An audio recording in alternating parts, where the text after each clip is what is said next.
ಜಪಾನ್ನ ಒಂದು ಕೋತಿ ಮರಿ ಈಗ ಇಂಟರ್ನೆಟ್ ನಲ್ಲಿ ವೈರಲ್ ಆಗಿದೆ. ಹಾಗೆ ಎಲ್ಲರ ಮನಸ್ಸನ್ನ ಕರಗಿಸಿದೆ.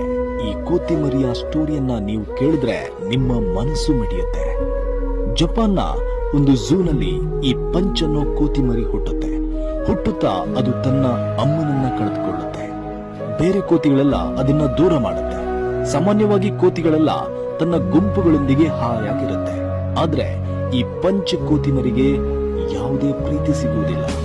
ಝೂ ಕೀಪರ್ಸ್ಗಳು ಇದಕ್ಕೆ ಊಟ ಹಾಕುವುದು, ಆಟ ಆಡಿಸುವುದು ಎಷ್ಟು ಬೇಕೋ ಅಷ್ಟನ್ನ ಮಾಡ್ತಾ ಇರ್ತಾರೆ. ಆದ್ರೆ ಅದರ ಅಮ್ಮನ ಸರಿಸಮಾನವಾಗಿ ಪ್ರೀತಿ ಕೊಡಲು ಸಾಧ್ಯ ಇಲ್ಲ. ಉಳಿದ ಕೋತಿಗಳು ಅದನ್ನ ದೂರ ಮಾಡುತ್ತೆ. ಒಂದು ದಿನ ಯಾರೋ ಝೂಗೆ ಬಂದವರಿಂದ ಒಂದು ಟಾಯ್ ಬೊಂಬೆ ಝೂಗೆ ಬೀಳುತ್ತೆ. ಪಂಚ್ ಅದರ ಹತ್ತಿರ ಹೋಗಿ ಬೆರೆಯುತ್ತೆ. ನಿಮ್ಗೆ ಆಶ್ಚರ್ಯ ಆಗಬಹುದು, ಅದು ಎಷ್ಟರ ಮಟ್ಟಿಗೆ ಅದರ ಜೊತೆ ಬೆರೆಯುತ್ತೆ ಅಂದ್ರೆ ಅದರೊಂದಿಗೆ ಆಟ ಆಡುತ್ತೆ, ಅದರ ಜೊತೆ ಊಟ ಮಾಡುತ್ತೆ. ಬೇರೆ ಕೋತಿಗಳು ಅದನ್ನ ಅಟ್ಯಾಕ್ ಮಾಡಲು ಬಂದ್ರೆ ಅದನ್ನ ರಕ್ಷಣೆ ಮಾಡುತ್ತೆ. ಸಂಪೂರ್ಣವಾಗಿ ಬೊಂಬೆಯೊಂದಿಗೆ ಬೆರೆತು ತನ್ನನ್ನೇ ತಾನು ಸಾವರಿಸಿಕೊಳ್ಳುತ್ತೆ. ತನ್ನವರೇ ಯಾರೋ ನನ್ನೊಂದಿಗಿದ್ದಾರೆ ಎಂಬಂತೆ ನೆಮ್ಮದಿಯಿಂದಿದೆ.